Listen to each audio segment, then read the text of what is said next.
Thanks for joining me today. I'm Ike Eastman, your host of Eastmans Journal Podcast. Today's special guest is James Phillips. I call him Backpack, which there's a story in this podcast why we call him Backpack. I also call him Phil. I met him first time a few years ago on an elk hunt, and he introduced himself as Phil, and I called him Phil forever until he told me the Backpack story. But today's conversations, we talk about family. We talk about his special operations in the Marines. We talk about what's important to him now and his dark waters coming out of the military and how happy he is now, and his nonprofit organization that he's built around bow hunting for guys that are just getting out and transitioning into regular civilian life. So I hope you enjoy this conversation as much as I do. There's lots of laughs and there's lots of neat little nuggets that you can glean on for your own personal life. Without that, let's talk to Backpack. This episode is sponsored by Secure, the gun storage system. Have you ever wondered the best way to store your guns, ammo, and actually all your valuables? There is a fine line between safety and accessibility. There's also something to be said about being able to customize your safe for your needs. If you're storing long guns, handguns, ammo, or just need a wall to hang your equipment on, Secure It has your back. They have cabinets, rooms, and everything in between. Secure It. This episode is sponsored by Sawyer Products. Sawyer is a cool company that provides not just great products like water filtration systems, first aid kits, insect repellent, and sunscreen. They also are giving clean drinking water to people around the world. Every time you buy a water filter, be it the small one for your water bottle or the one you hook onto a garden hose, you and Sawyer are helping a developing country with good, clean water systems. Their insect repellent is astonishing. They even have some you spray on your clothes or your pets to keep those creepy, nasty crawlies away. Their sunscreen works so well you only have to apply a few times a day versus every 50 minutes with the other guys. It is truly amazing. So go get some Sawyer products that not only work great, but also give back to the communities around the world. Check them out at Sawyer.com and tell them you heard it at Eastman's. All right, so Phil, where did you grow up? You didn't grow up out west, did you?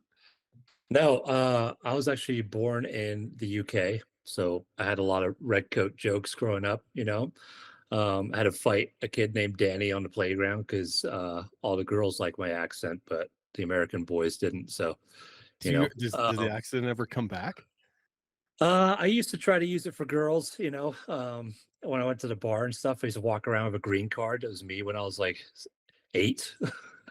But no, it doesn't really come. If I drink wine with the wife and watch James Bond for 5 hours, it might come back. But pretty American now. I embrace it. So no, I was born in England, right next to Stonehenge, and we had like a little farm growing up. So that's actually where I started hunting. Was in the UK. Really? So you started hunting roe deer and all of the fallow deer? No. So we weren't royalty. We were peasantry. So I used to go rough shoot with my dad around the farmers. They raised all the pheasants, everything, but we were only allowed to shoot rabbits, wood pigeons, and all that kind of stuff. But it was good enough for a little dude with a bolt action 410. So very cool. So how long? So you grew up in the UK. When did you move to the US? When I was about 10. So don't make me do math on here. But no, I won't. What? So that's an interesting move. You moved like most of our ancestors, just a couple generations late. Yeah, I missed the first boat. Yeah. And the second, and then yeah. But I named a town after me, Jamestown, right? So we're good. There you go. So you moved. Did you guys actually immigrant, or did you migrate to? I don't know. How do you move at 10? We did immigrant. We immigrant. Went down to Mexico and we walked straight over. No, it was easy. I mean, I had to swim a little bit.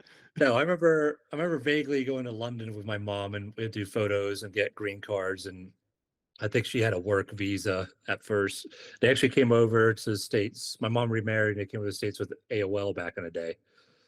So she was like a cyber chat room guide or something, like So boots people out of chat rooms.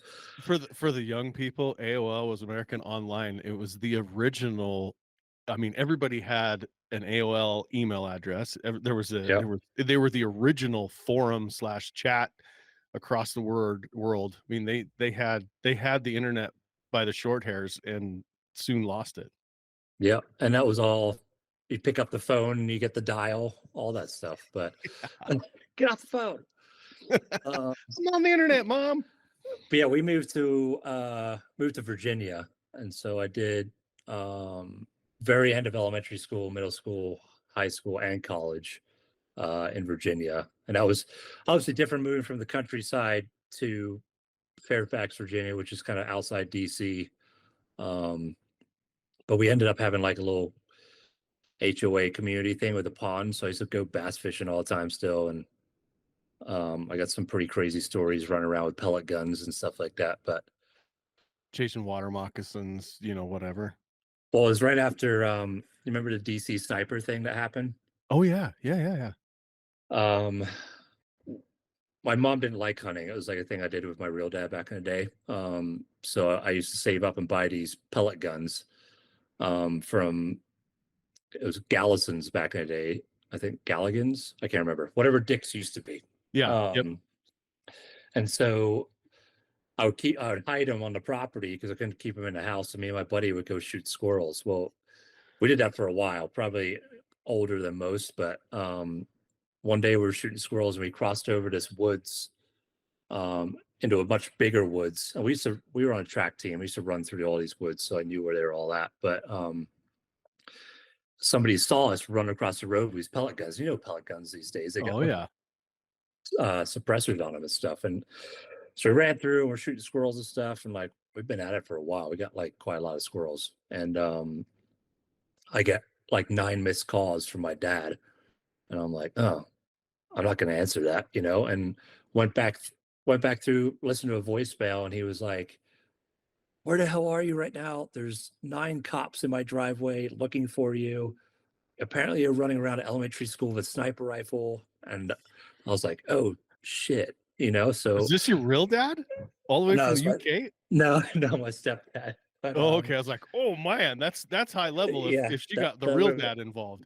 Yeah, that would have been international. But no, so we ended up like, we're on a track team, so we like had running shoes on and running shorts under our pants because we were those weird kids, and we just hid everything under the leaves and we went and ran. So we went and pretended we were running, and we kind of did a loop back to kind of went out for like an hour, waited, and then came back, and we went to the loop past my car and nobody was there. So we got in the car and I called 911 and I was like, hey, my name's James Phillips. I think somebody's looking for me. And she was like, don't hang up the phone, sir. Stay on the line. And handed it to this detective. And he was like, where are you at? And I was like, I think there's a big misunderstanding. I was just, we were hiking in the woods with BB guns. And he's like, oh, like the guns that shoot the little green balls? And I was like, yeah. He's like, oh, my son has those. I was like, yeah. He's like, you think that was smart? And he like chewed my ass on the phone. And that was it. That was all that happened. Oh my gosh. I think I got off pretty easy, but yeah, that could have been probably, well, if you were driving, everything. You were like high school. Yeah, no, that was in high school. Oh my gosh. They had a helicopter and all kinds of stuff over the elementary school because of us. So yeah, God. that was my early hunting days. That's when you're like, man, I should join the military. That was kind of fun avoiding things. People that are looking for you. It didn't hit in yet. I was just a stupid young boy, So I didn't realize you were college educated. I didn't know that. So I don't look it. I know. You speak it though. Yeah, no. So I actually I got a college scholarship for track to D1 back in the day, but it was rough. High school athletics was big for me mentally as a teenager. As captain of the team, we went to states. Like that's really where teamwork originated for me. My coach actually wrote a book about our senior year and stuff like that. Really? What Yes, book is it? uh, the Sisu runners, so SISU. But we had a lot of crazy stuff happen. One of my best friend's dads passed of cancer. It was a bunch of really hodgepodge kids. We hadn't won a state championship in like over a decade, and we won by like a couple of points. It was pretty dope. We had a lot of weird traditions and stuff like that. But so I got a college scholarship to a D1 school in Virginia for cross country and track, and it just turned into too much of a job for me, And so I was like, nap. I got an arson. We did a lot of stupid stuff in college. We made our own fraternity, Tau Beta Zeta for track boys. We got in fights with all the fraternities because they wanted us to dismantle our fraternity because we had all the mixers with all the female sports teams and sorority houses, and we had this gnarly basement with this beer pong table with TV. It was stupid. So we were just playing all the time. We're streaking down to the quad. We're shooting squirrels on campus with pellet guns, just stupid stuff. I got an arson charge for making a giant explicit male body part out of hand sanitizer and lighting it on fire. And the RA came out. I was like, put it out, and I stopped on it. And I wasn't military at all. I didn't know what napalm was, and fire was spraying everywhere. So then they're like putting it out. So I had an arson charge. And I was just a mess. Then I joined the military. So you're like, I should do something more structured. Yeah. God was definitely like, let's take this guy and put him over here, So you ran long distance if you were cross country.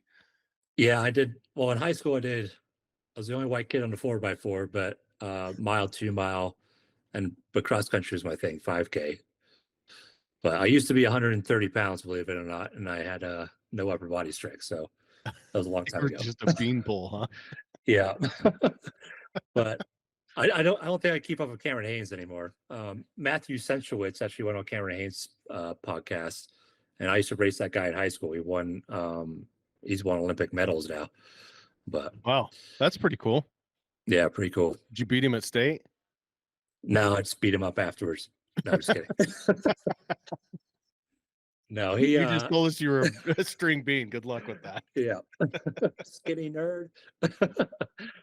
No, so I joined the military. Did you graduate college and then join? I did 2 years. So I got my associates or whatever, but I ended up finishing my bachelor's in special operations later on. Okay. Just get that piece of paper, Yeah. Yeah. But, so let's talk about the military. It was, I wouldn't say it was forced, but probably highly suggested that be your next course of action. Well, it's funny actually, because I actually was going to go day work on ranches out west. Really? Weird, right? And yeah, there's a circle of events. Yeah, and my older sister was like dating a Marine or something at the time. She's like, why don't you go check out the recruiter's office? I was like, yeah, sure, whatever. And so I walked into the Air Force recruiter, and he was eating a McDonald's cheeseburger with the phone on his shoulder, doing one of those. You remember the flip phones? Oh, yeah. And he was like, hang on a minute. And I was like, bro, I'm not going to hang on a minute. So I went next door, and I went to the Marine Corps recruiter, and they're like, yep, we'll take you, So they ended up giving me, they were like, we'll give you $10,000 because you can run fast. Because I ended up it was like a high school girls' time, but I think I jogged along for like a 17:30 3 mile. Oh, wow. But I'd been running like sub 15, so like, they were like, you're the fastest man alive, and they were like $10,000. And I was like, wow, I've never had 10 grand in my life. I'll join the military, so they these got are me. American dollars? Yeah. Is this real? No, and I still wasn't a citizen at that time. Whoa, wait. You joined the U.S. military, Marines, not as a citizen. How does that happen? Maybe no, maybe I'm wrong. Maybe I was a dual citizen. Are you still a dual citizen? No, when I went to SOCOM, because you have to get a clearance and stuff, I revoked it. Um, I was like, dude, if I'm gonna fight for the winning team, I well be 100%. You know what I mean? Yeah, yeah. I That's don't feel like crazy. I don't feel like I could wear a cowboy hat if I wasn't a citizen. That's true. You can't. I mean, that is unique to us. I'd have That to is get like unique. the little thing with a cane, like The derby hat. yeah. I could Uh, see you could so pull off a derby hat. I'll do that. I'll do that in my 80s. Yeah, there you go. With the cane playing golf. Yeah. No, I'm not gonna play golf. I'll just be yelling at kids. I want to get into falconry. I got that checked off for 6 days. There you go. Get off So my grass. You're I'm a smashing my freaking- lawn. with a bald eagle. That's Get pretty that American, runner. right? It's pretty American. Right. Oh, that's awesome. So you went in the Marines, and did you just go in as infantry, or what did they convince you to do for the 10 grand? Yeah, that's a perfect way to put it. No, I didn't really know anything much about the military. I figured everybody in the military is running around with a gun. That's like my stereotype back then, right? We've been doing this since I've been training my whole life for this. Movie, yeah, I was like, this is like my childhood. But dude, a lot of country boys join the military, right? And they're pretty good. But yeah, I didn't really know much about it. I figured everybody was like a Navy SEAL. So I could only do 3 pull-ups because I had no upper body strength. And my mom found out that I was going to do this. She was like, you can't go infantry. And I was like, okay, I won't go infantry, And so I grew up training dogs and outdoors and animals and stuff. So I was like, maybe I'll be a canine handler. But you had to have a clearance for that. No, see, I wasn't a citizen because you had to have a clearance for that, and I wasn't a citizen, so I couldn't do it. Wow. I'll get back to you on that. So I'm pretty sure I wasn't a citizen. I wish I had a little guy. Google that up. Yeah, Lukey, look that up. God, look that up. What are you doing over? Stop picking your nose. Be in the Marines if you're not a U.S. citizen. Google that on your account, not mine. They then I wanted to go recon. Same thing. Had to have a clearance. Couldn't do it. So they're like, "What if you were a turret gunner?" And I was like, "I'll be a turret gunner." They're like, and I didn't know at the time, but Motor T, like transportation, driving trucks and stuff, were getting smoked overseas because the IEDs were so bad. Mm-hmm. So they were trying to fill those seats again. And he said turret gunner, which is completely not what I ended up doing. So I went to boot camp, did all that. Then I went to MOS school, did all that. And then I went to Fort Leonard Wood, Missouri for Motor T school. And I showed up and we're driving like these giant trucks and Humvees and stuff. I'm like, what are we doing? They're like, you're a Motor T operator. I was like, I'm supposed to be a turret gunner. And they're like, no, you're a 3531. You're a Motor T operator. I was like, that bastard, that SOB put me in the wrong line. So it wasn't for like a good block of training and stuff that I then realized what I was supposed to be, And then they tell you what unit you're going to go to, and they said 311. And so by that point, I looked everything up, and I knew what an 0311 was, an infantryman. I was like, oh, sweet, I'm going to infantry. At least I'll be with the infantry unit. No, it was artillery. So I got to 21 Palms, California. I was with artillery. That's where I did my first 4 years in the Marine Corps. But the good thing is we were in the field all the time. So I ended up like pulling the lanyard on a 777 and loading ammo. And like, I mean, it sucked. Like you had to dig holes in the desert and get yelled at all the time. But at least I had I wasn't doing bookkeeping and stuff, like I could have gone completely differently. So yeah, that was my initial entrance into the Marine Corps. But hey, that's one of those things like, you told the Brit he was going to be a turret gunner. He's a Brit. He's going to do what we tell him to do. Okay. Yeah, should have made him a cook. Exactly. Peeling potatoes the rest of his life. Yeah. But so so the first 4 years, did you go overseas or was it all in California? No, we did 131st MU, which is Marine Expeditionary Unit. So go to Okinawa, Japan, do some training there, and then you get on ships and you're basically on standby for anything bad that happens in the region. So they would go to like the Philippines for tsunamis, like that's like first response in that AO. So we did 131st MEU, went on ships. We're on ships for 6 months, like sleeping in the berthing, our like toilet backfilled, like it was super dope, you know. And everybody's like, "We're Marines, we're amphibious." So I'm like, "Oh, that sucks." But, so we did one of those. Then we came back. We did a whole workup for Afghanistan. Went on pre-deployment leave, and they came back and they were like, "You got replaced for a reservist unit." And so we're like, and then by the time it came back around, they determined that Afghanistan was too steep to be utilizing artillery anymore. So we went on another 31st MEU. But so then we started calling it 30 worst MEU because it just, you know, it sucked and morale was all-time low. But it was good because I got to see some perspective, you know, the Philippines, Thailand, Singapore, all those places I went to, you know, there's immense poverty there. There's a lot of racism there. People think stuff's bad in America. Like, Yeah. I have no idea. I was just a young kid smoking Marlboro Lights, driving around on trucks in a third world country. You know, like it was still good, good and eye opening to what's outside of the privileges that we have here. But I came back pretty disgruntled. At that point, I'd worked my way up pretty high in 4 years for, you know, what that was. And I was doing a job with somebody of a much higher rank than I was. And I was pretty over it, you know, I wanted to get out, but I actually had a captain at the time pull me aside. And in that conventional Marine Corps, like you're not talking to officers, you know what I mean? Right. Like it's parade rest, it's yes sir, yes ma'am, like it's all very stringent. And that's the way it has to be in conventional forces for you to keep control of that many people on a battlefield. Like it's got to be that way. So this guy pulled me in the office, and it's the first time I ever had like a human to human conversation in the military. And he said, "I'm David. You're going to call me James. We're going to talk." And I was like, "Okay."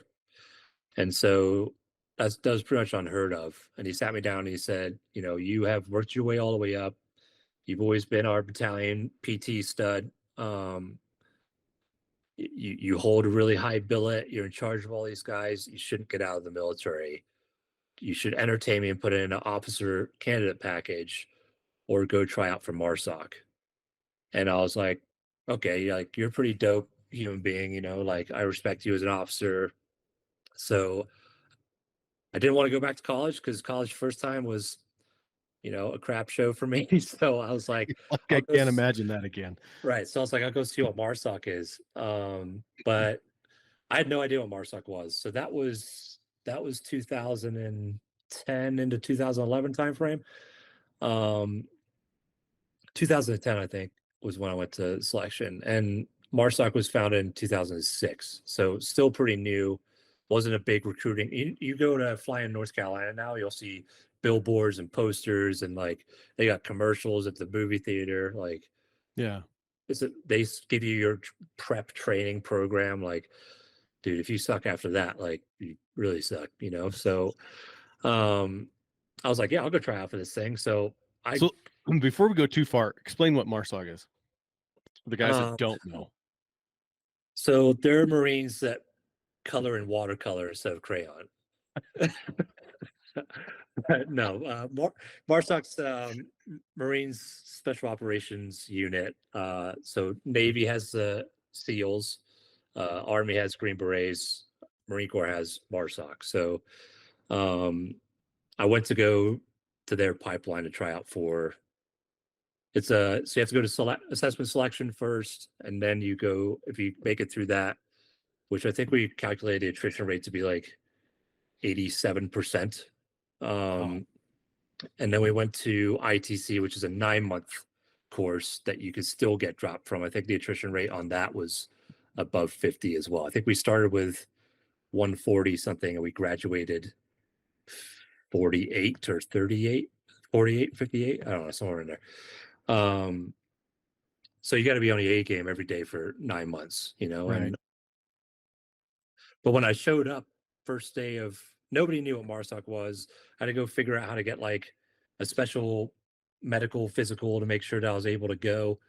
I was trying to call like a MARSOC recruiter to find out, but he was too busy off at the beach or playing rugby. I was like, what is this? Why is he not in his office? Like, and but now I know, so end up figuring it all out because I like wanted to, right? And I think that's what they're missing out in the recruiting effort these days. Like, I that's how badly I wanted to go do this thing. Like, I had to figure it out. I think there's incentive in that, for anything really. But so Well, it showed can't up. be that hard to recruit for now, is it? Um, there's a lot of standards you have to hit, and I think Okay. it's hard. It's hard to find enough groups of dudes that can hit those standards. Yeah, you're having to Um, find you're finding 13 guys out of 100. So right. you find 100 guys and 13 of them work. That's a lot. Yeah, you're Yeah. right. That's a lot of And people. then only so many of them are actually going to even make it. Yeah. But so I showed up day one. We did our our physical fitness tests, knocked all that out. I've been training for that, so like I made sure I had 20 pull-ups, but some dudes will do like 30. Um, and then I could crush a run still, and sit-ups is fine, So crush the PFT pretty good, but it was a lot of studs there, and I was just like, okay. It was that point in my life I kind of came back to have some faith in God, and I was like, if this is supposed to be, it will be, And so we showed up the next day. They're like, you need to be outside at this time with this equipment, and we're outside in the dark with headlamps, everything else. They're like, today is going to be your 8-mile ruck. Ooh. And I was like, okay, we're just doing a ruck. And everything in my experience with a ruck had been like a fast force march. And so we're all lined up on the line, and the instructor, we all sync watches. The instructor is like, ready, go. And everybody starts running. And I'm like, what the hell? Like, we're Like, running? this is a run? We're running with a 45-pound rucksack and water. So I just started running, and I think I ended up placing 16th or something like that. Like, not great, but not terrible. And we got canceled after that, and the instructor was like, well, what was your methods? Like, what was your strategy? And I was like, what do you mean? Like, I ran. And he's like, no, but did you do like minutes on, minutes off? Like, I guess that's what most dudes do. They'll like clock in, minutes on, minutes off, like get rests and then effort again. And I was like, no, I just ran, One foot in front of the other Yeah. until you told me to quit. So I didn't know that. So he was like, no, you need to figure out a strategy. So I ended up doing that for the rest of it. And I ended up placing pretty high in the rucks. But then there's a whole nother portion. You have to go do land navigation. That's all by yourself, like in the woods, getting smoked with spider webs all day. And like some dudes, like, you're not supposed to be within 16 feet of another candidate. And you think there's a GPS in your backpack, but you're not sure, and like there's all these rules. And you'll be like walking down a creek bed, and then some guy like peer on a hill, like sprint down the hill and then disappear back into the woods. And you're just like, dude, what is happening? And you're just trying to find a point that's like super far away in the woods on a map, like, and that is one of those things where it's mental. It's like day after day after day after day. And you drive around these blacked out vans, you're not allowed to talk. You only have a number. And a lot of dudes, you would come back from land nav and their mattress was gone. They quit. So that was what happened. They would take the mattress. So how long was that course? I want to say a month. You do some prep work down at MARSOC's headquarters, and then they fly you to a remote location up in Virginia, or drive you up there. But so it's just you don't know what's happening. You don't know what's next. Then they start doing team events to see your leadership skills under stress. And this is all day, every day. So like you're just getting smoke checked. I didn't have any skin on the bottom of my feet. Like they had to like put bacitracin and pads and stuff on the bottom of my feet. Like you got to want it pretty good back then, but then they put all numbers on the whiteboard, like these numbers be outside this time, these numbers be outside that time. So you had no idea what was next. We went out there and he told us, you've been selected. to go to the individual training course.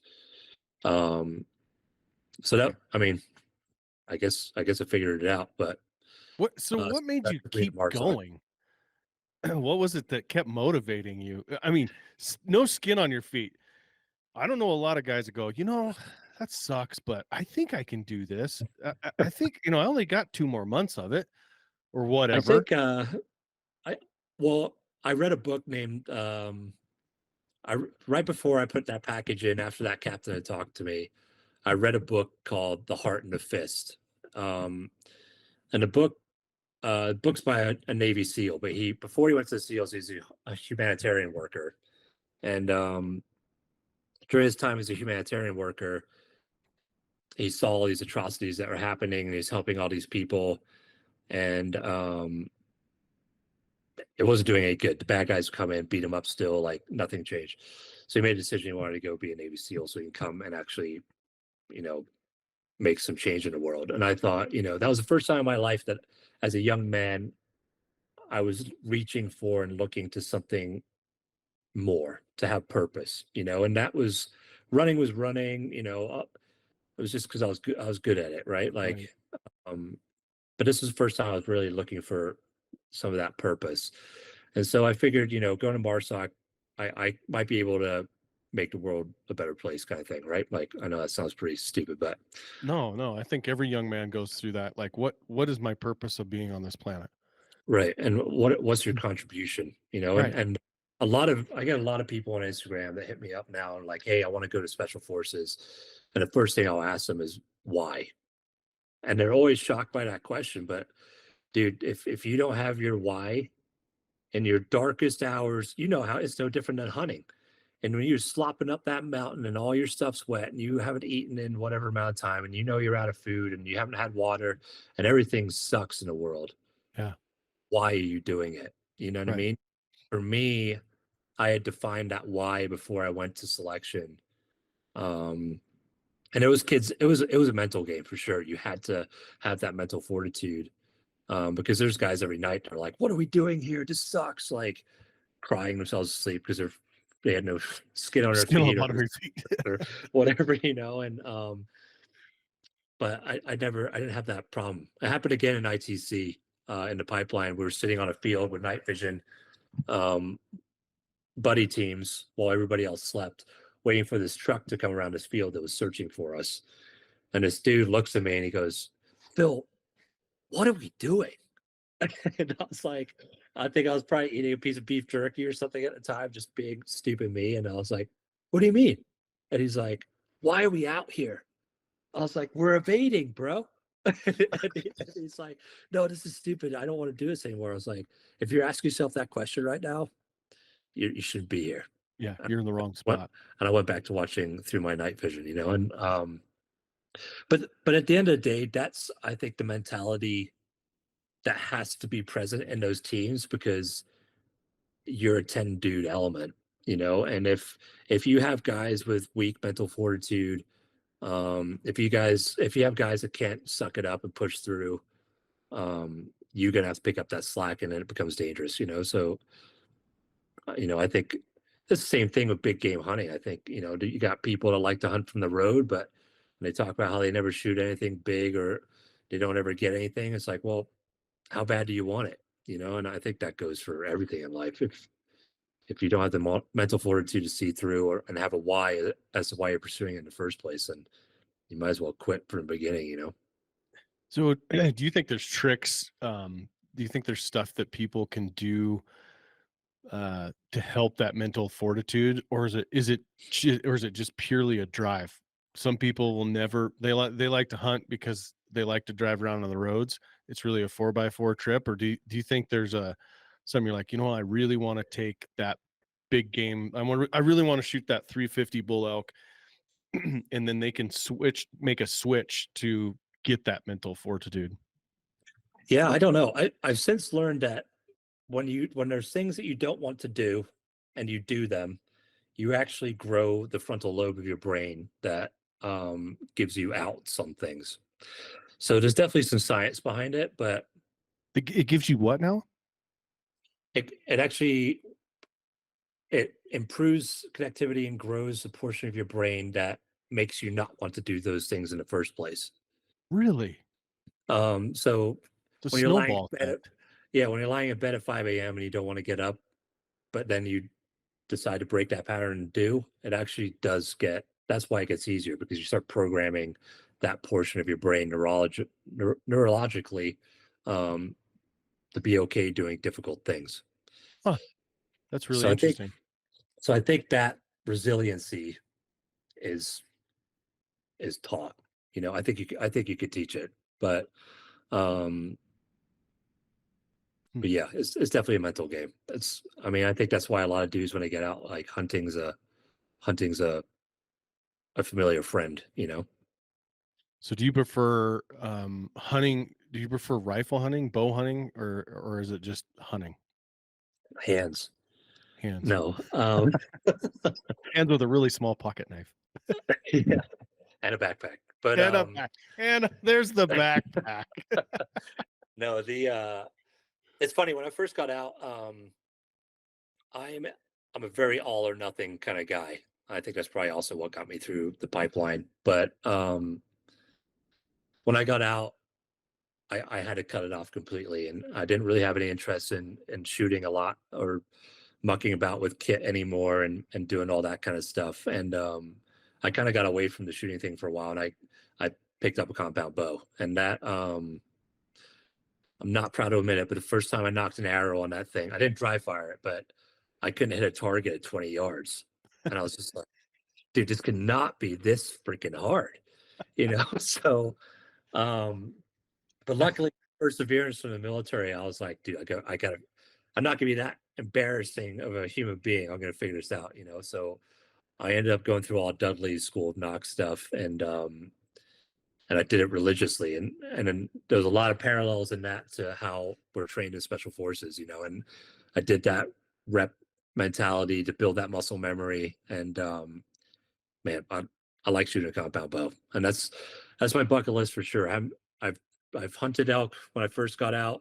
Got some funny stories about that, but I haven't gotten one yet. And my wife already said I could put a bull elk in the living room, and that doesn't There you happen. go. At some point, I'll take one with a bow. I think it's for me. I went on that rifle hunt with you. I have respect for the rifle hunt. I do. I don't agree with the long distance stuff. I think it takes fair play out of it. But you still got to get after it for a rifle hunt if you're looking to actually put some work in. But for me, when I first got out, it was a bow. Recently, I've gotten back into some bolt gun, sniper rifle type stuff for coyotes and things. So I do that mostly in the wintertime for ranches. Yeah. So let's talk about ranching. So, well, actually, we're not done with the military. You glanced over the beginning of, yeah, well done. So let's talk about, the time from then, from, obviously training and all that stuff until you got out. What was that time frame? How long was that? So I got out a tiny bit early for school, but it was right around 12. 12 years. Yeah. So what did you do in the 12 years? Because I've heard a few of these stories, and some of them you're like, are you kidding me? That really exists? And some of them, some of them are absolutely hilarious. I'm sure they're funny now, and they weren't when you when you were doing them. Yeah. So yeah, after, it's funny too, when I went to one last thing on selection, the last deployment with my regular unit, our boat broke down. And so we had to go, of course, Marine Corps, everything breaks because we got all the old stuff. So we went over to the aircraft carrier, and we went down in, as they call it, berthing. That's where like everybody stays. So went down into berthing. We had to share berthing with Force Recon. And Force Recon was like the only special operations type thing in the Marine Corps before MARSOC got made. They actually folded up portions of Force Recon to make the first teams of MARSOC. So I'm down in the berthing with Force Recon, and they're all shirtless and jacked, and they're listening to heavy metal, and we're all like in our perfect uniforms with our hats on, like conventional Marine Corps. And our first sergeant says to us, he's like, don't go over to their side of the berthing because if something happens, I can't do anything. And I was like, bro, Wait, are you what? serious right now? Like, put your big boy pants on, like, it can't be that bad. Like, we're a bunch of freaking sassies, and I couldn't believe it. That guy, the biggest fourth recon dude, is actually in the ITC class ahead of me. So that was all that time had passed, and I got to ITC in a pipeline, and that dude was in, and I was like, cool, this is where I'm supposed to be. Like it was like that. It was that little foreshadowing piece, I guess. But no, so I went to MARSOC, Special Operations, and I did 2 combat deployments with MARSOC. Again, we were supposed to do our first one. They actually ended up saying that conditions were too hostile to take the necessary risks to put us into that place at the time. So we got rolled all the way around again. And then our first deployment was to Africa, in Somalia. Which was a hot haven. That was a mess back then. We were actually out in the middle of nowhere, away from Mogadishu and stuff, but it was still pretty gnarly. So a lot of people don't know, but like all the insurgencies in the Middle East, most of the insurgencies in the Middle East originate from Africa. So there's a lot of bad dudes down there.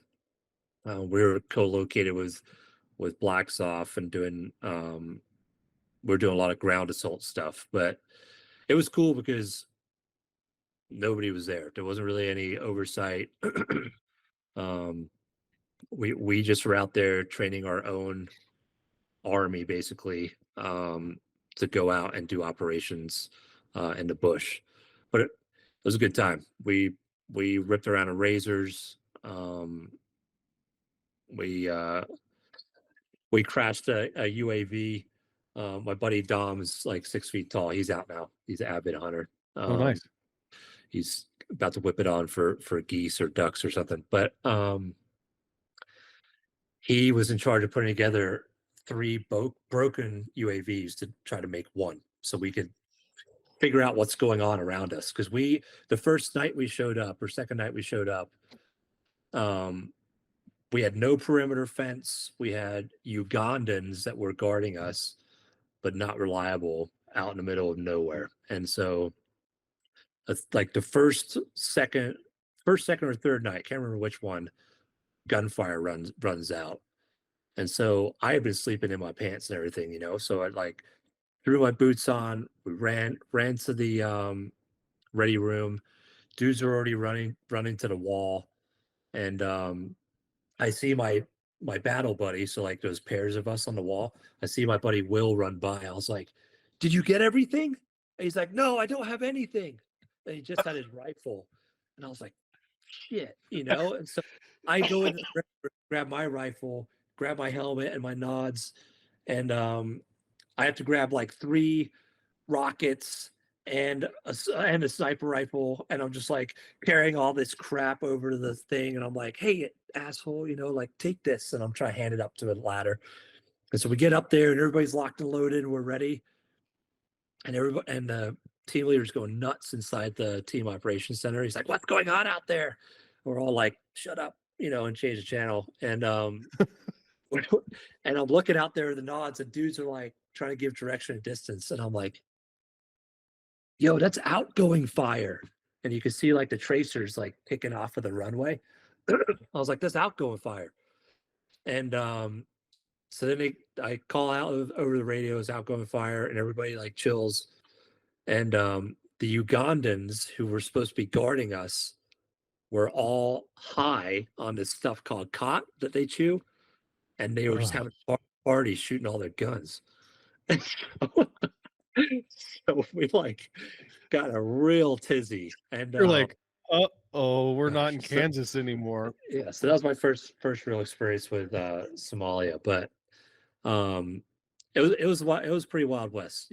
I got to drift a Razor across the airstrip every morning, go and do presence patrols. This IED threat was high, like those yellow jugs were everywhere, and I was just like, man, it's gonna happen, And so we're just ripping these Razors around with machine guns on them and everything, trying to keep our our bubble out because we don't have anything. But Dom ended up breaking. He stands back with that UAV that he put together. I'm up on the HESCO looking out, and he's a big dude, and he throws that thing, and it just explodes right in the side of the HESCO next to my head. And I was like, dude, you giant idiot, you can throw it over the top of the fence, you know? And so spent 3 weeks making another one. That one ended up, we were all sunbathing on top of containers. And I'm sure I'm not the recruiting ad that the Marine Corps wants right now, but we're all sunbathing on top of the containers one day. And Dom's up there flying the UAV. And all of a sudden he's like, oh, shoot, oh, shoot, oh, shoot. I was like, what? And he's like, I crashed it. I was like, oh, man. You just spent 3 weeks building it. I was like, this guy's the worst, you know? So Dom was my rack mate through all of the whole pipeline, selection and ITC. So we've been together a long time. But so we ended up like getting a grid, figuring out where it was at. And that was the first time we really went outside the wire. And we're driving out there. We're in up armor Humvees and everything. We roll up, and the nav guy's like, this should be it. And we're out in the middle of nowhere, and the bush just opened up, and there was a couple of fields. That was it.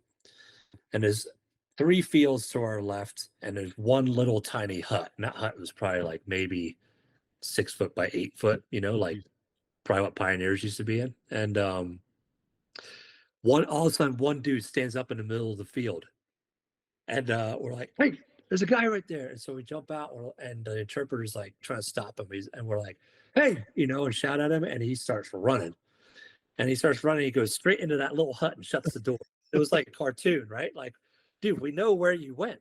You know, like, what do you think's going to happen?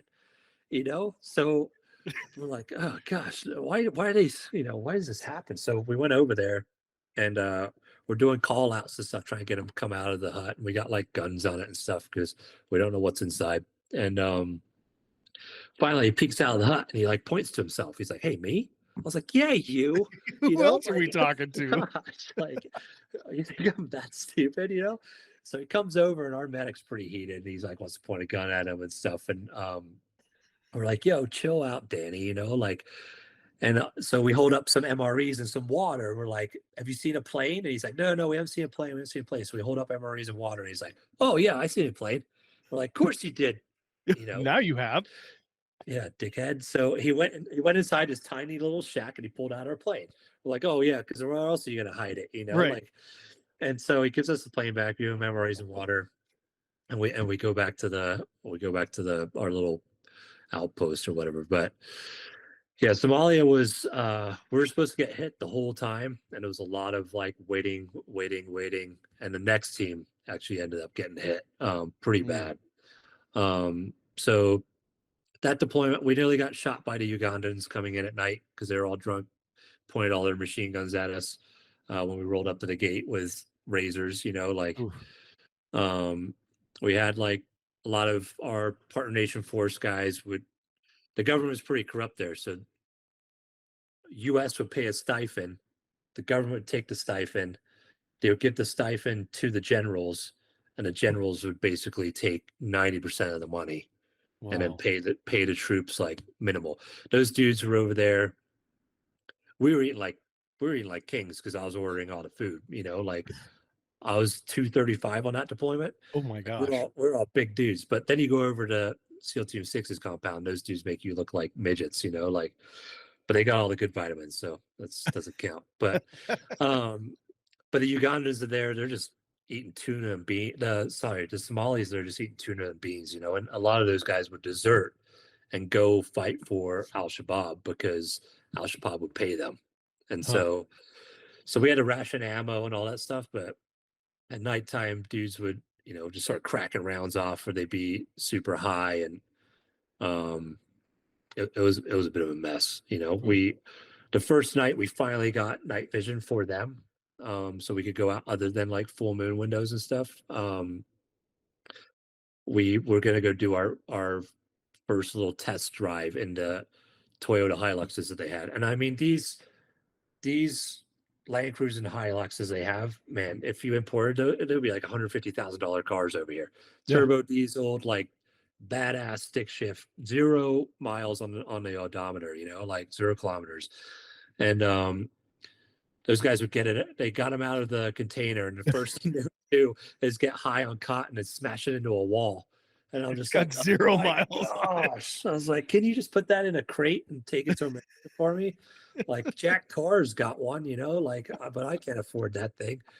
And so, gosh, they just play bumper cars with these things. And I remember walking up to the lead vehicle, and I'm a big dude, like I'm feeling, these little Somalis. I'm like, I'm Mr. America right now, like, Right. so you're walking up to the thing, you're like, got your radio on, your night vision, you got all your stuff, and like you're ready to roll, and you go up to the window, and it's game time, right? Like you're going outside the wire with these guys. You don't know if something's going to happen or if it's just going to be a training thing, but like you're pretty amped. You go up to the window, and this guy's got both cheeks full of this cotton stuff, high out of his mind. And he's like, backpack. And I was like, what are you doing? And he's like, cot. I was like, I know it's cot. I was like, pull forward. And he puts it in reverse and slams into the car behind him. I was like, oh my gosh, dude. These guys are supposed to be driving us around. Dude, this is Somali Special Forces.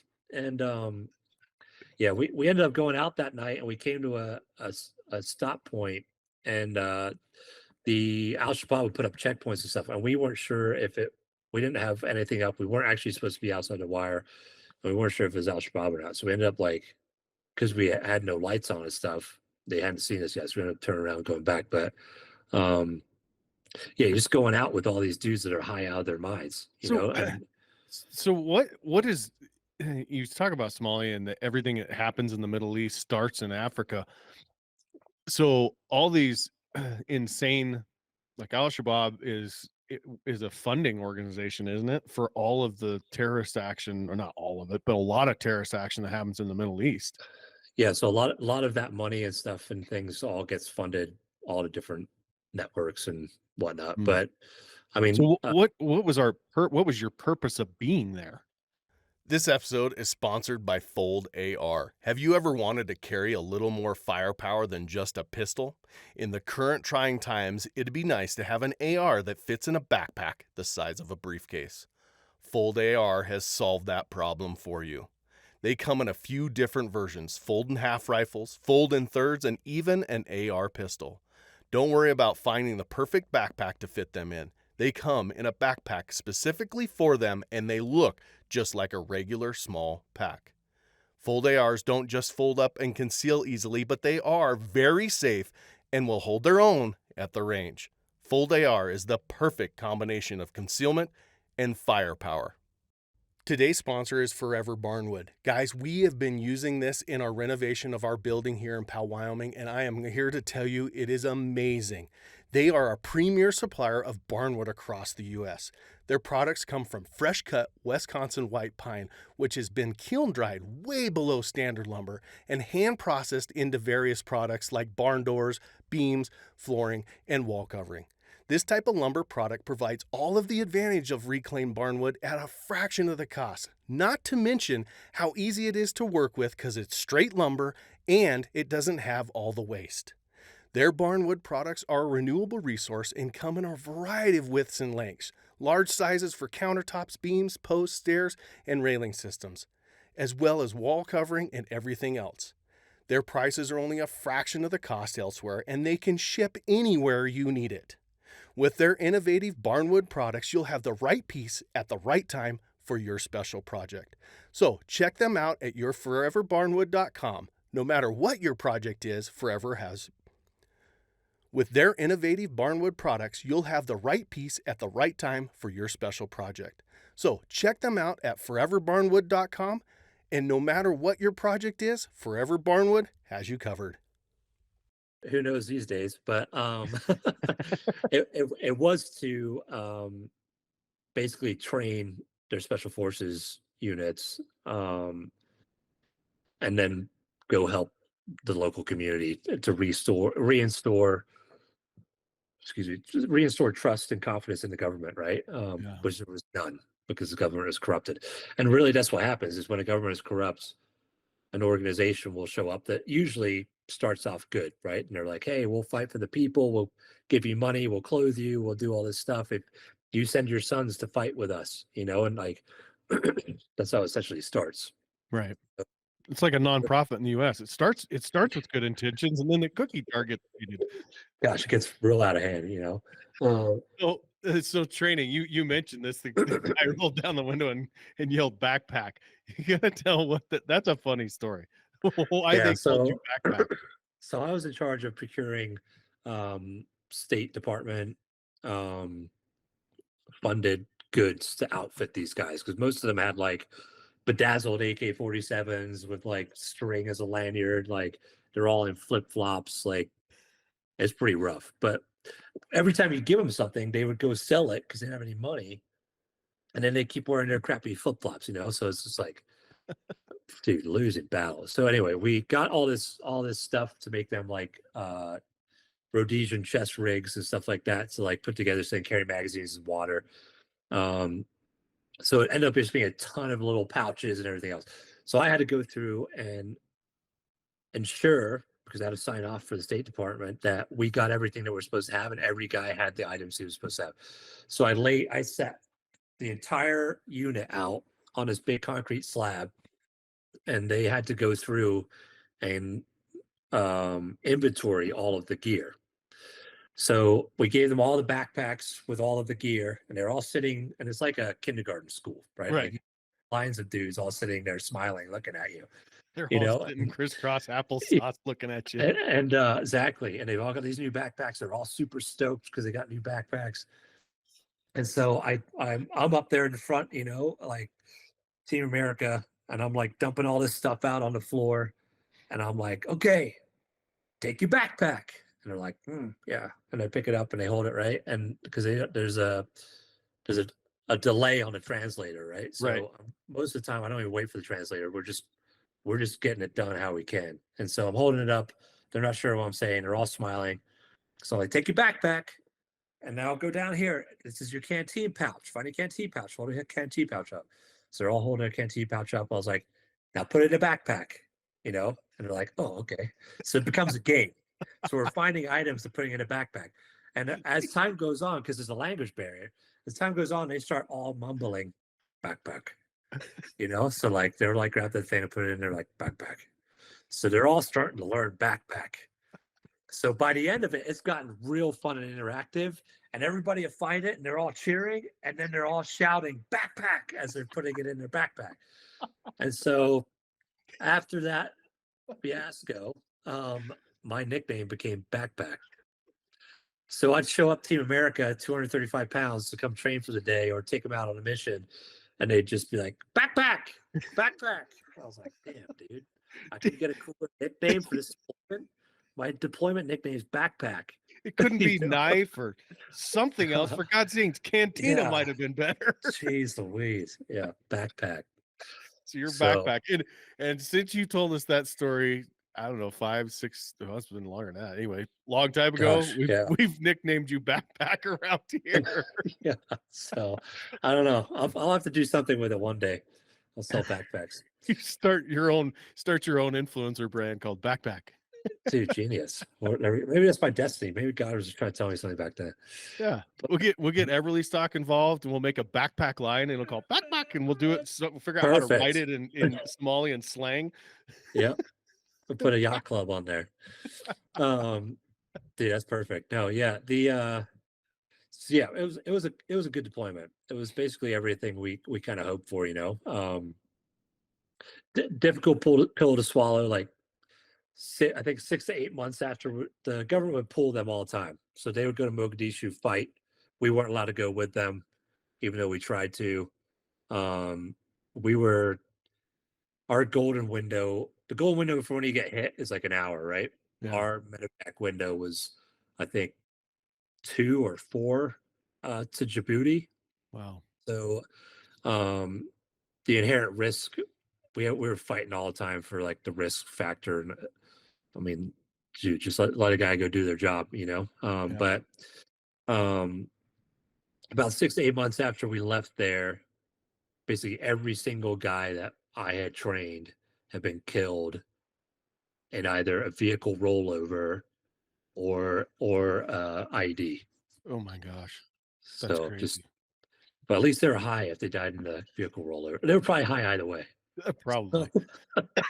That stuff must be pretty easy to get a hold of. Whatever. Well, it's a plant. Like it's like a they do it like it's like Levi Garrett, right? Like chewing tobacco. But Right. it comes into the port every morning, or maybe it's once a week. It comes into the port. It's not even native to the country.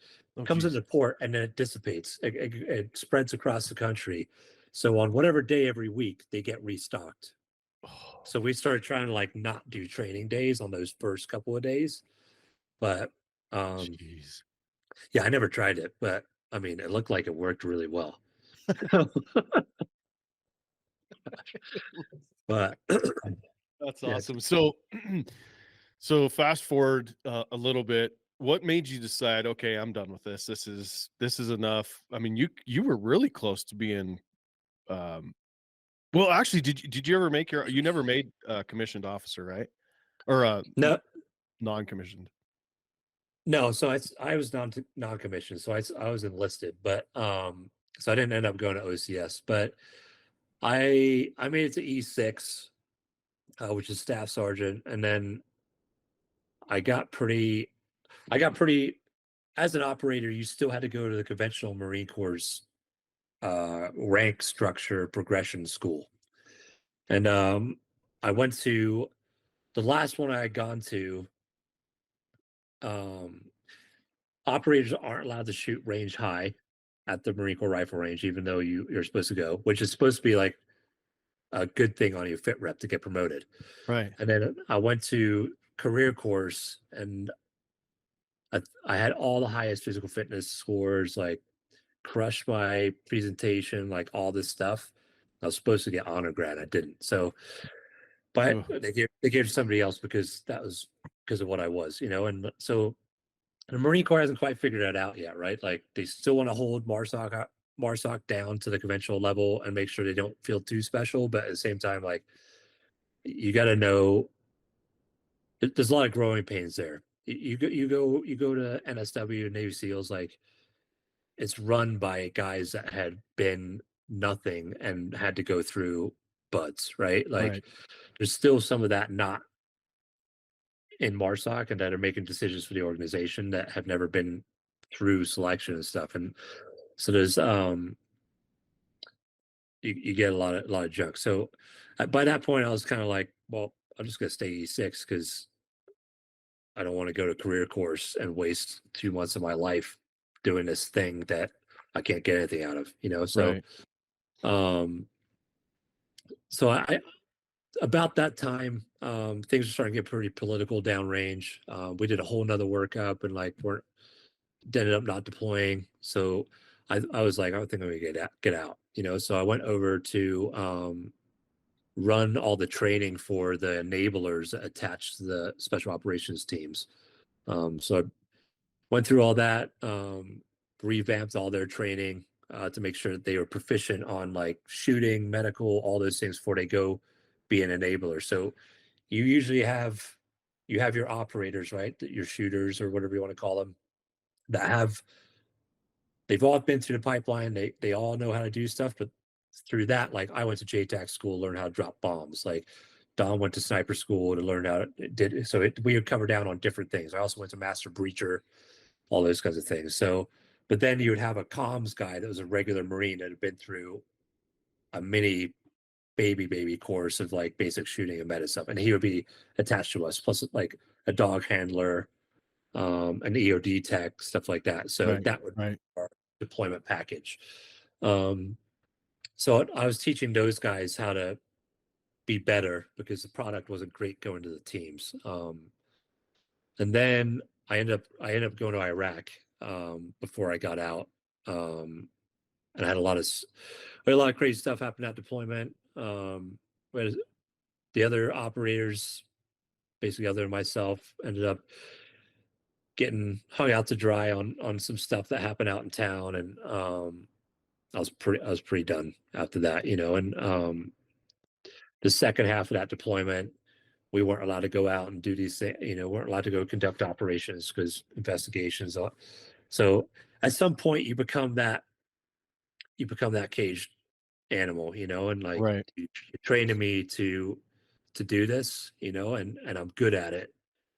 You gotta let us do our job, and we were watching guys on ISR that we knew had killed a lot of Americans, and we're letting them walk because of intricacies, and you're gonna kill too many of their sheep killing this guy, and that's the livelihood of his family. Just political stuff, and so I was a little bit at the point where like friends are still dying and stuff, and but at the same time all these handcuffs are on, and so I was pretty ready to get out. Yeah. So you got out when I met you. You had just got out, if I remember right. You hadn't been out for very long. Yeah, we feel like we I think we went on that hunt in, was it 2020 or 2021? It was no, it was it before? I think it was before COVID, wasn't it? It might have been right before COVID. I got out end of 2019. Okay, so it was 2020. It was the fall of So 2020. okay. Yep. Yeah, so I got out. I was dating my wife now, and she was a flight attendant out of Salt Lake. So I ended up moving to Salt Lake, and we got a condo together. Yeah, it was a big change from special operations. Oh my gosh. The beach to Salt Lake City. So let's talk about the next chapter, because I think it's really interesting, and I'm going to bring this up, and you can talk about it however you want. The reason that I met you is because you were working for a company and you were working as a leadership on the creative team for photography and video, and I gotta tell you, you have one of the most natural eyes I've ever been around, and that includes my own family. Your photography is phenomenal, unbelievable, and when you left your past employer, I thought, well, that's what he's going to do. He's going to freelance, and it's going to be epic, and someday I'm gonna be able to say, hey, I knew that guy, but you went a different direction. Let's talk a little bit about photography and how you got into it, and what you've done with it. And and for the audience, this is no kidding. Go check out I can't remember what's your handle on Instagram. J.W.Phillips with two L's. Go check it out. If nothing else, just scrolling through the unbelievable, they're almost all Western photos now, almost, but you go, if you get down there into the 2020, 2019, you get into some other stuff that's really cool. Not that the Western's not, but you have a hell of an eye. And where did you learn that? Was it just something you're like, I'm going to pick up some cameras and start screwing around with this when I get out? No, yeah, I don't know where first and foremost, thank you so much, because your family is, man, they're the OGs. So I don't take that lightly. But no, in MARSOC, you have to learn how to shoot cameras and stuff for reconnaissance, taking pictures of things. So we did do some photography on the teams, but when I got out, when I got out, I kind of just was looking for that next thing, and photography actually became a bit of a outlet for me, just being able to focus on something and work on something. So I self-taught most of my photography stuff over again off of YouTube for free, because YouTube's a pretty dope. I've done a lot of that with different things. So that's kind of what I did. And then I just started taking kind of pictures of all the little trips we went on. And when I first got out, we lived out of my 4Runner and did a lot of rock climbing and traveling and all those kinds of things until we had my first daughter. And then obviously some things changed. But yeah, no, I worked when I first got out, I worked for Fieldcraft Survival. It was mostly actually to build out their overland department, because I'd done a lot of building trucks and stuff like that with Toyotas and things on my free time.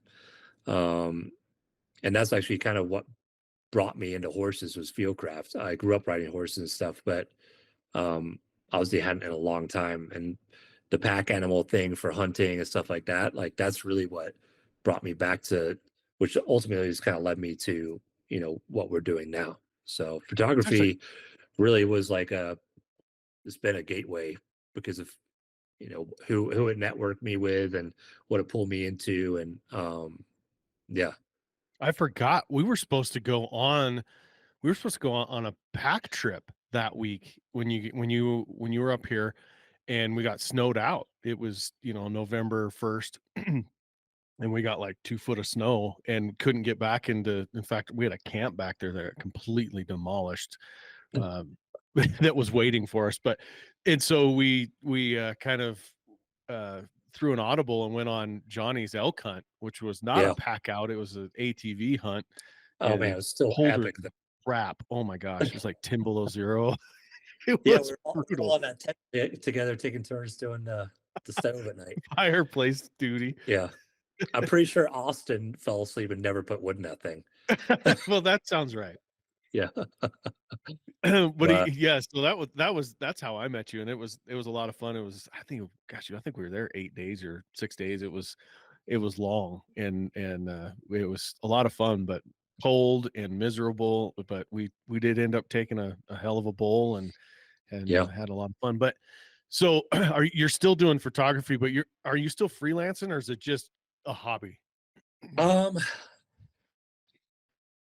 a full transparency kind of guy. I actually left a contract last December, and I was being paid pretty well. I was pretty happy with it. It was actually it sounds really lame going from being a special operator to taking photos of cologne and perfume products. Oh. Okay. But it was for Western brands, so they had all the Yellowstone line. Oh, that's cool. So I ended up doing a lot of photography for them. And the first 2 years that company was made a ton of money. Oh, yeah. But then they started bringing on all these corporate people from New York, and they didn't want fashion pants, which they thought were what chaps were. Horses were scary to be around, so they didn't want any horse.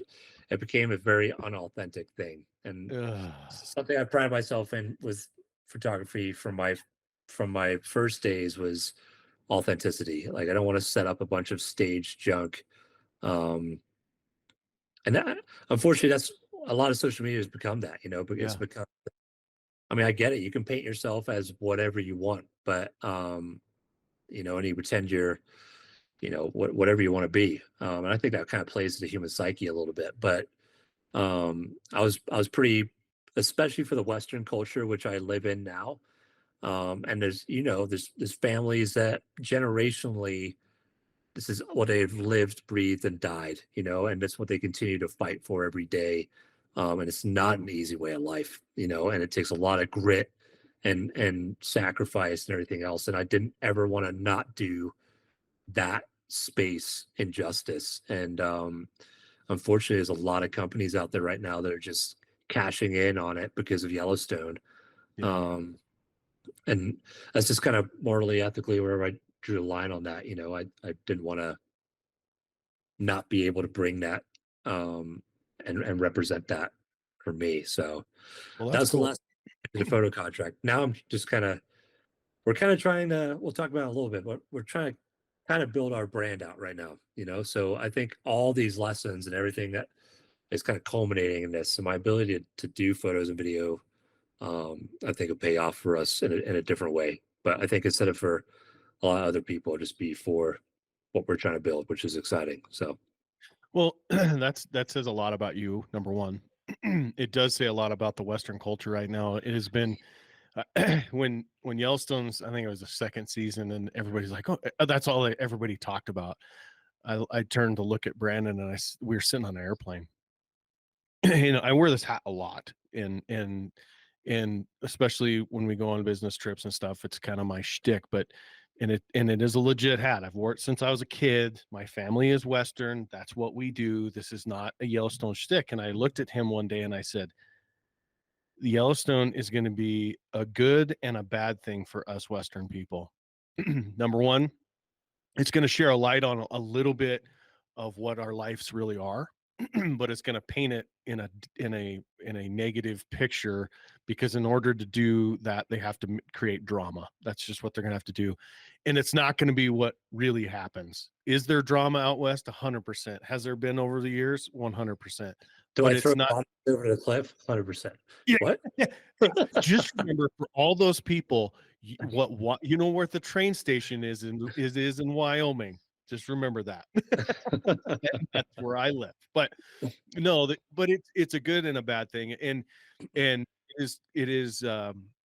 has shown a light on the Western lifestyle.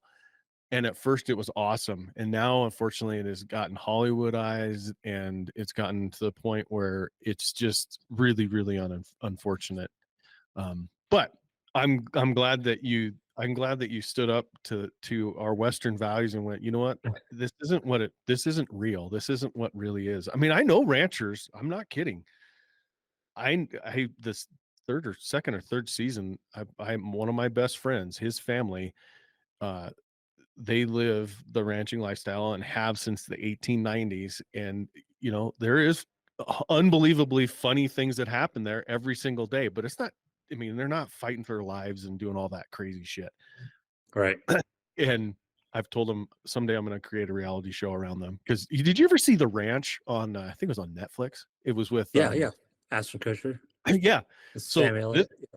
this place I'm talking about literally is that place. Now, all that is true. That is what they're barely squeaking by. Grumpy old man, two crazy ass kids. I mean, that is who they are. And someday I'm going to create a reality show around them. We're going to call it The Valley. But Perfect. so not taking photos for that. You have a new brand. You got to do, or you did something that honestly I really admire, and this is kind of the chasing the dream situation for the audience. Is you woke up one day and said, you know what, I want to be a rancher. I want to do that, and I'm going to figure out how to do that. And you did it, and you're doing it every single day. And your wife was a pilot, right? When she Yeah, said, she's a flight instructor / pilot. So walk me through how you went from fieldcraft and then waking up one day saying, you know what, I'm going to do this different thing. yeah, well, before I do that, real quick, getting out for me was a pretty hard experience. I think it's not talked about enough with the whole veteran space. This is the first year that I've lost more friends to suicide than I have in combat or in the military. So Wow. I've been trying to share a little bit more publicly about it's the transition itself that I think leads to failures. I don't necessarily think it's everything that happened in the military. I think it's the way that guys transition. And for me, I had a huge identity crisis when I got out. So I went from being able to walk into the bar with Maddie and be like, no dude in here can touch me, Yeah. like, because there's no tier 1 soft in there. It's only white soft, but basically, right. So I was like, I'm top 1% of the US military, and there's definitely ego with that. You're bred to have ego with that because you're supposed to be invincible, right? Like, that's part of it. And so I think getting out and becoming a college student, which I originally wanted to get out and go to PA school, but that environment and in the city and everything else was not great for my brain. And so it really, I had a pretty rough time. I had no problem with my wife being more badass than me. Like, I'm not that kind of a dude. I just didn't know what my next purpose was, and I actually got asked to go back and be cadre at MARSOC. I had like a full blown panic attack over it because then I knew I was gonna want to go back in, and so it was definitely like a treading water with a brick time. But I actually quit school. I was studying all the time. I was drinking all this coffee. I was spending less time with Maddie than when I was going back to school. So I ended up leaving school, and that same day I actually shot a moose in self-defense. And that kind of let me know that I was still that same guy, and it was almost a relief, that I had that experience where I had to use skills from which I was trained in a life or death situation. You know what I mean? And so it was really that kind of pinnacle moment that kind of lit a fire for me again to try to figure out the now what. And I wasn't the guy that wanted to go continue to identify with a lot of military stuff and things like that. I wanted to try to shed that and figure out chapter 2. So that ultimately led me to fieldcraft, which led me to horses again. And I grew up with horses, and I was still pretty angry. My stress tolerance was all time low, just been used so much in the military.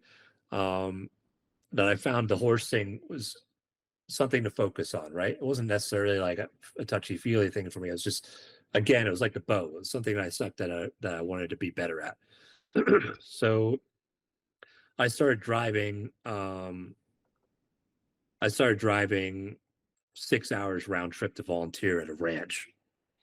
During COVID, we volunteered I made Maddie help me, even though she was scared of horses, volunteer 20 stalls a day, mucking 20 stalls a day. I was helping on a 5th generation cattle ranch. And I used that horse that I had got at Fieldcraft to start learning how to, be useful and cowboy and stuff. And it was really good for me. Being outdoors, having a task that needed to be done, having people that were relying on you to get it done, and it not being necessarily easy, but you just figure it out. Like, that's what I've been trained to do. So it really helped me get some functionality back into my life. And about that time, we had my first daughter, Margot, and that dude.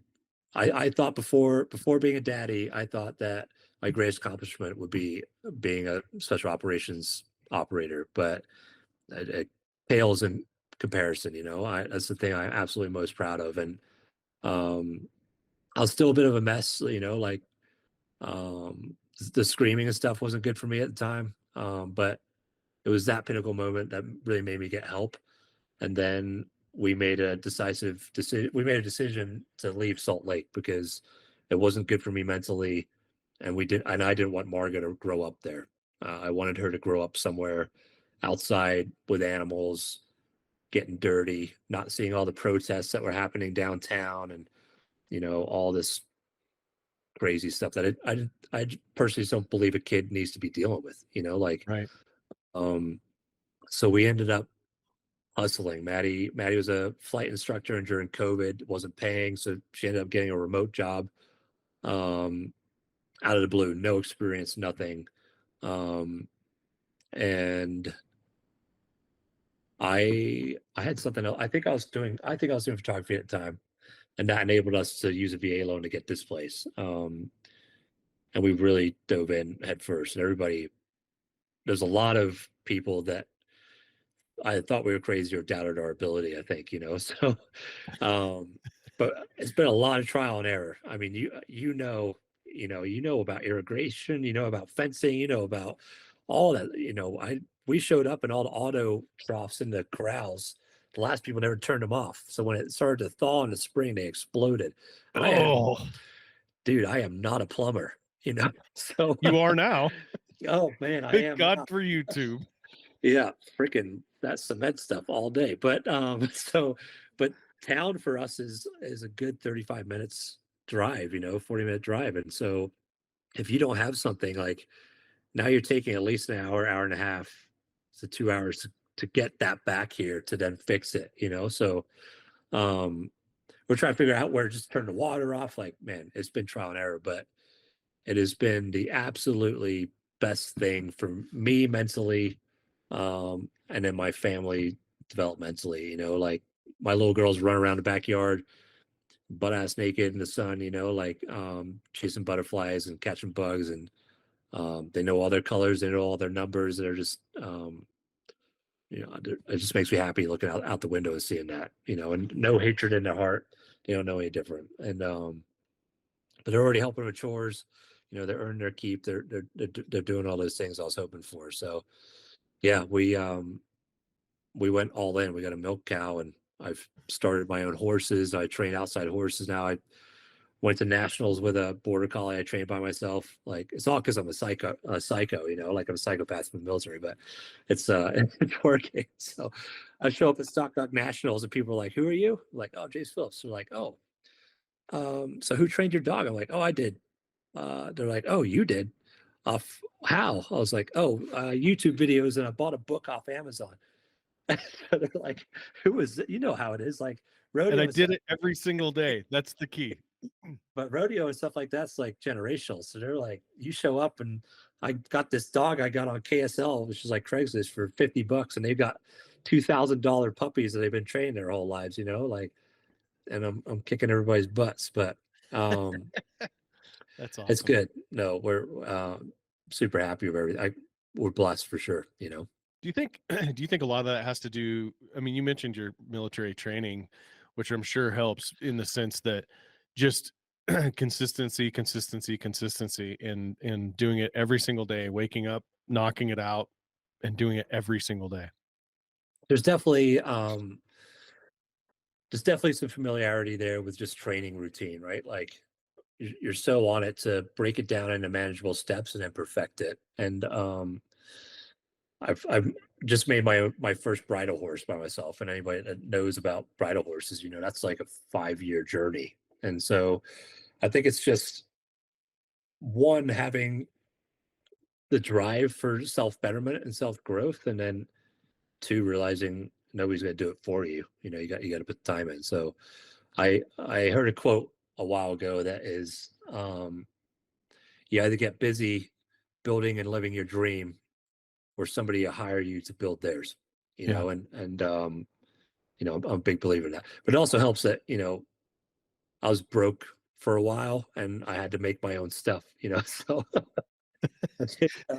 it's good motivation initiative. You can't go buy a $20,000 finished horse. You got to buy a $1,500 one that kind of wants to kill you. So did you set your horse down and you said bridle, and he said bridle, and you said back saddle. This is a pad. This is a cool No, I pad. said saddle, and he said you're crazy, but it's good. We figured it out. But yeah, we got a milk cow. We're finishing our own meat cows this year. Nice. Basically the little spot we have right now is at max capacity for what it can support. So And you're in Southern Idaho? Yep, just kind of near Lava Hot Springs area. But oh yeah, I used to as a kid go to Lava Hot Springs. That was we went on one family vacation when I was a kid, and it was to Lava Hot Springs, and that's where I learned you could put a penny on the railroad tracks. I could hear the disappointment in your voice. It was all 5 of us. It was like the Griswolds go to Wally World. It was a mess. But we didn't know any better different. It was a lot of fun. Yeah, we go there for ice cream. That's about it. It gets pretty busy, but I can't imagine now. We're definitely the townies when we go over there. Everybody's in dirty with a cowboy hat, or whatever the case may be. Margot's usually looking like Tarzan, but gotta make her put clothes on. We call her Mowgli because she sometimes runs around on all fours with the dogs, but that's awesome. Yeah. What a way to grow up, though. When you understand the world around you. Yeah. We went to the zoo for her 3rd birthday, and there's kids running around with iPads. They're taking pictures of stuff, and this is in Idaho Falls, Right. Man, everybody, gosh, it's crazy what society is these days. Everybody's overweight, and we're there in like ripped jeans, and I thought I was doing pretty bad dad bod wise, but apparently not. So, and Margot's over there, and she's like, she runs up to this enclosure, and I'm like, go ahead, honey, and runs up in front of everybody, and all the kids are taking pictures, and all the parents are standing there, and she's like, Daddy, it's a zebra. I was like, it is a zebra. And then she names off 5 other animals in there. And they're pretty easy animals, but she just turned 3. Wow. This bird jumps up on top of the rock, and she goes, Daddy, it's a guinea fowl. And all the parents are like, I'm going home, like freaking Einstein animal child over here. Man, it makes me proud. We go through Bug Book every night, and she knows the hibiscus beetle. Like it's crazy what that little girl eats up, but we'll see. It's patenting, right? Like it's conditioning. I need a veterinarian one day, so I'm just gonna I'll be John Dutton in that way, right? Like, that's funny. The family I was telling you about, one of the kids is a lawyer, because the same thing. I think we're going to need an attorney at some point. One of you is going to have to go to law school. You better draw straws. Yeah, we got to make one more for that, I think. So we'll see what happens. But So Margot's only child so far. nope, we got Maisie, and she is 8 months old. But both of their initials are MVP Oh, for nice. those rodeo rosters. So I'm a child. Oh my God. Everything with Uh, intent. yeah, for sure. But no, two little girls. They say that's the soft curse, the special forces curse is all girls. So Yep. we're trending that way right now. But we'll see what happens. Maddie Nelson. Do you know Maddie from Seekins? So I don't think so. Maddie was a green beret. He's the marketing guy, sales guy for Seekins. And I sat down and talked to him a couple years ago. You know, very similar story to you. And he now lives in northern Idaho and works for Seekins. But he and I were talking. I had my two little girls at Dallas with me, and he met them and stuff. And he's like, "Oh, so you're a girl dad too?" I said, "Oh yeah." And he tells this hilarious story about, I think they were jump school or something, and everybody's standing around with flip-flops on, and he's got green toenails. He just looks at everybody and goes, "I'm a girl dad, shut up." That's pretty funny. Yeah, I mean that's how it goes. You got to put makeup on. You got to let them do your hair, all those things. But Yep. And it gets Margo's fun. running around with these giant beetles and stuff too, so we're okay. Yeah, you're gonna be fine. You're gonna be fine. Yeah. So what's next on the docket for the Phillips? Man, so I think we're starting to really buckle down and invest in our brand, and I I currently run a nonprofit, Notice Outdoors, which gets special operations veterans into bow hunting. And it's been super successful. It's really been made a difference for a lot of guys. Um, but trying to, I've interviewed, I don't know, more than 15 of you guys, and more than half, if not all of them, talk about hunting as has saved their and over half of those guys, I had a really long conversation with a guy about if it's archery hunting or if it's rifle hunting or what. And he thinks his thesis is it's archery hunting because he said something funny. He's like, I've hunted enough things that are on two legs with a gun. yeah, But then you boil it down, and it's really about the stillness. It's about really target acquisition. It's about, and you said it perfectly when you were talking about you shooting your bow. It is completely different, and it's a challenge, and you have to focus really hard to get good at it. It's not natural. It's not like picking up, and throwing a baseball, and it's nothing that you learned in the military. So it's a new challenge to focus on. Are you finding that with your guys? yeah, for sure. I mean, we break it down, like I said earlier, very similar to the deliberate methodology that we're taught to shoot with, and I think just all the map reconnaissance, you know, the loadouts and packing, it's all just a lot of very familiar skill sets. But we run 8 guys a year with what we're able to do right now, and it's it's pretty awesome. We do some pretty intimate fireside chats where we talk through, getting out of the military and what's worked for us, what hasn't worked for us, and it really builds that team nucleus back that guys lose when they get out. And then we're able to roll a lot of these guys into alumni chat where then they can start linking up with each other and going hunting. And I think a lot of guys when they get out, they still need the hunt, and I mean that's what you're doing the whole time you're hunting, Yeah. and obviously it's a little different, but I find predator hunting to be pretty similar, Mhm. and I think a lot of guys still need um that feed that little piece of them, and for me to build one on top of that, to build on top of that is now I have the lifestyle too, right? Like, um, and I think as we build to go to that next place, um, I'm excited to share that primitive, hunting piece with the family and, put that on the table and stuff too more often. I think there's definitely something natural for us as a predator species to hunt. Um, and I think that primitive piece, really resets something for those guys. So Where can, if you guys want to get involved, either, apply for or be involved as a veteran, or be involved as donating, or being involved in however you guys, whatever hole you guys have that need to fill, how do they get a hold of you? So we have an Instagram, Noden's Outdoors, and then Spell it for me. nodensoutdoors.org. NODENS Okay, so it's where your Outdoors. t-shirt says, right? Is that what your t-shirt is? Oh yeah, this is medium. It's medium. Um, I took my but yeah, wife's no, t-shirt. It's the only one we had. yeah, it's the only clean one I could find. But I was gonna wear a Hawaiian shirt, but I wasn't sure where we're going, so it's okay. We'll do that. We'll do that next time. Perfect. So, what are some of the things that you guys are needing? How can an audience help you? Um, so obviously, as a nonprofit, money kind of drives everything. So we're always super thankful for donations and things, but we're trying to kind of build out more opportunities for our alumni to then get another hunt. Right now, the way that the program works, they do a Zero to Hero course, and it culminates in November at my college roommate's farm in Virginia for whitetail. Um, so that's kind of what they accomplish in a year, is everything through to harvesting their first animals.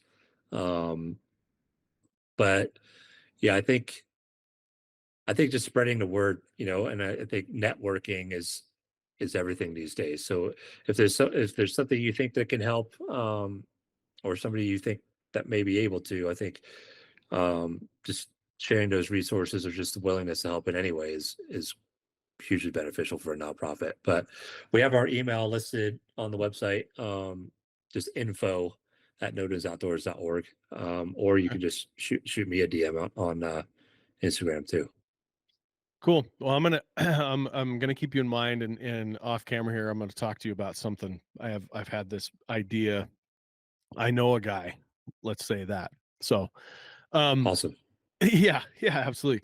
So, I guess, well, I appreciate everything, your time, and I do have a couple extra questions that you knew were coming, and before we do that, let's pause here and see if we have a sponsor for this episode. Yes, Boris backpacks. Everly Stock Backpack, brought to you by Backpack. So, TED Talk, you obviously know what a TED Talk is, and we've touched on a couple things you're really passionate about. But if you got invited to do a TED Talk, what would it be on? Um, I had a lot of funny things for that, but I'll be a serious one for it. Well, give me a funny one, then we'll talk about the serious. I was gonna make like a Brokeback Mountain joke, but because I was a Marine.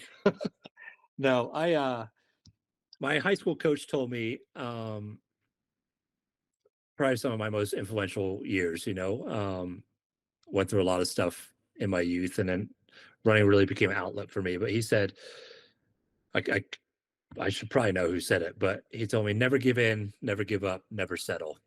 And so I think if my TED Talk was anything, it would be never settle. And you know, e- today's day and age, I think a lot of people are spoon fed or settle for mediocrity, and I think that's really where, the highest echelons want us to be. Yeah. You're just chugging along in a 9 to 5, saying maybe one day, and I think, man, the human spirit and the human mind and the human ability it's untapped, it's limitless as far as I'm concerned, and maybe some of that's my special operations mentality, but I don't think you should ever settle. I think you should always be trying to find new ways to serve, new ways to help the community, and continue to be a constructive piece to this whole thing, right? And so that's why I tell a lot of people, they're like, oh, I thought I wanted to do this. Like, well, why aren't you? Like, I'm 36 years old now. We're just doing kids. And the timing doesn't have to be perfect. I think you just don't ever quit or settle on yourself. I think that's something I try to live by. I hope to instill that in the girls too. So I think you're right to kind of expand on the timing. Timing's never perfect because it's timing, and the and if it was perfect, you probably wouldn't recognize it until after it passed anyway. So just do Yep, it. absolutely. Just And I do mean, it. what's the worst that's going to happen? You're going to be in the exact same situation you are right now, That's you know? right. That's So, right. and So my wife says, you don't get laid if you don't ask. So I also try to live by that. So, well, that's just good advice. yeah. So, Uh, so I'm going to change the subject. I was going to ask you the death question, but I think we'll go to the hunt after that. So, which kind of follows it in with your nonprofit and some of your mission. But why do you hunt? Why does Backpack hunt? or a hunt for the mythical backpack. I mean, I'm a pretty firm believer I work with horses all the time, right? Horses are a prey animal, and there's very different ways that prey animals interact with their environment, right? Everything is about conservation and survivability and all those things. I firmly believe in our most dialed and natural state, we're a predator, and I think that there's something natural about hunting. But really, for me, more deeply, I think it gives us back. It's a primitive thing, that natural primitive thing that we were designed to do. I really find that time in the woods and time in the outdoors is rejuvenating, right? Like people talk about grounding and stuff like that, but I definitely feel better afterwards. And I'm a big time outdoorsman. I don't like being inside. It's really why I abandoned my prior goals of being a PA, because my wife told me one day, "Do you really want to sit in a hospital all day?" I don't. I want to be outside. I want to be in nature and everything else. And so for the why do I hunt, I mean, it's pretty multifaceted. And I also think that conservation is a super important thing. In my realm now, the whole Mustang thing is this giant mess, right? But ultimately, they're the only animal in North America that isn't controlled with hunting, unless it's endangered. And so something else needs to be done. But I'm a big believer in conservation. You and I have had many talks about, you know, things get misnamed trophy hunting and everything else, but really you are playing a vital role in conservation. Those bulls aren't breeding those cows anymore.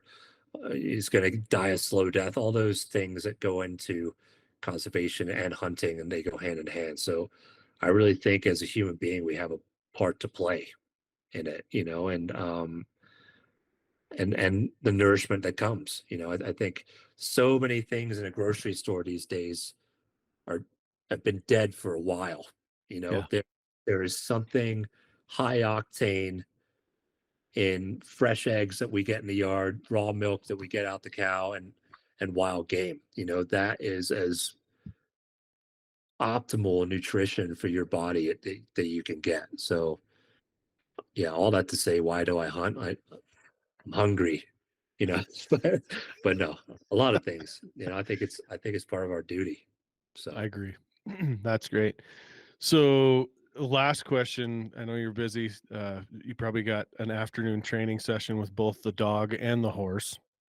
yeah, and the children. And the kids. You got to find out what bugs are Yeah. creeping and crawling around everywhere.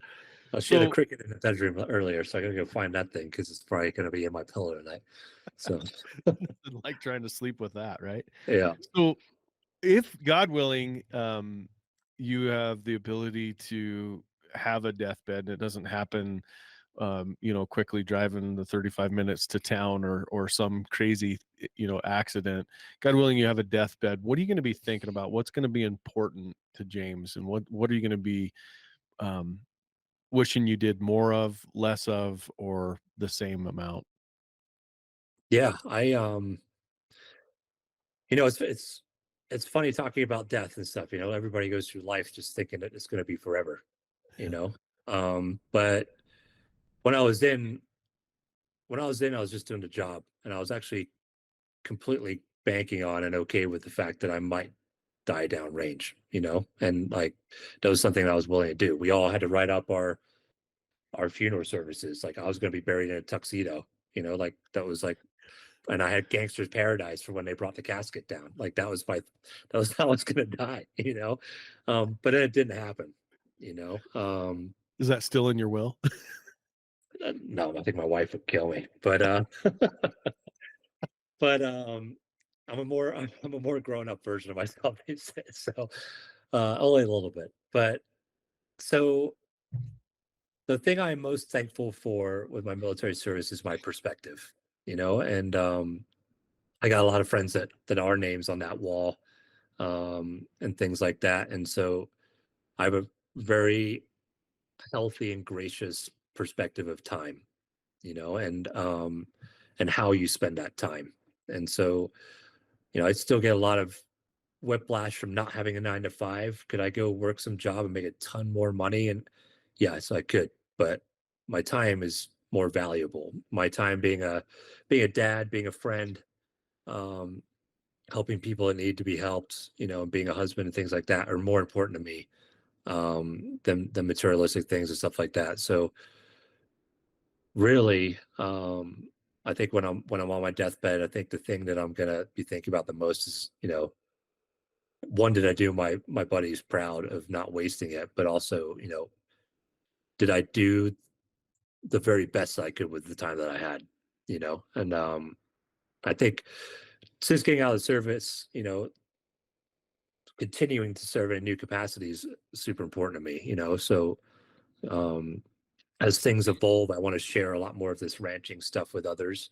Very well, being born into it is it's not everybody's born into it. And a lot of those skills you got to learn the hard way. So we're hoping to get to a point where we can start to share that more with the community and with people that want to start doing this way of life properly, not just for the gram and everything else.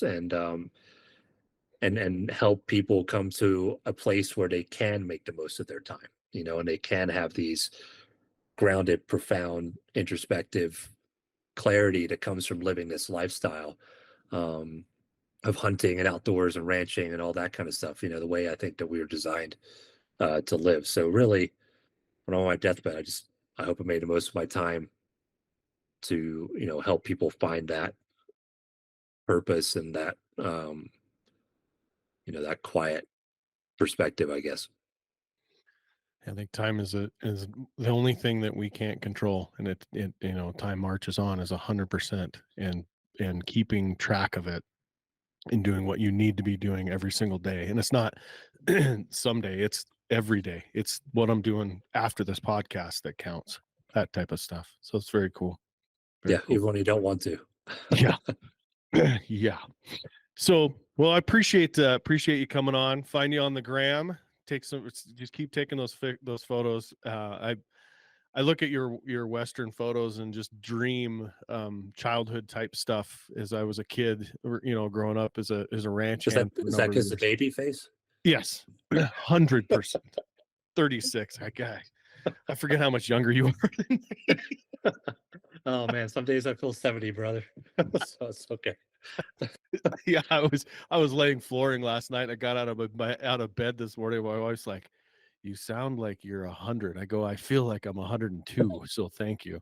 I got a whole pile of wood I got to cut and split, and my back's just looking at it every day. That's awesome. Well, I appreciate your time, man, and hopefully we get to hang out and have a beer and do some more of this for sure. Yeah. Well, as it gets, we'll have to get up there either before the snow starts or in the springtime. So absolutely. You come see the new office.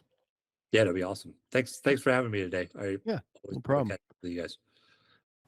Well, thanks for listening today. I hope you enjoyed this conversation as much as I did. Backpack is just a very dynamic guy, and he's went through the dark waters. He's been in that special operations, and he's a family man, and he's learning and helping other guys. It's just a fun conversation, and I hope you enjoyed it as much as I did. If you enjoy these types of conversations, I'm going to give you a little clue.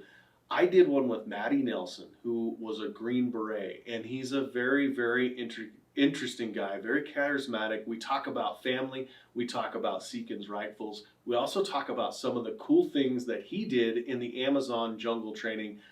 He is the last guy to do the Brazilian Amazon jungle training. Wait till you hear about him swimming the Amazon for 10 miles.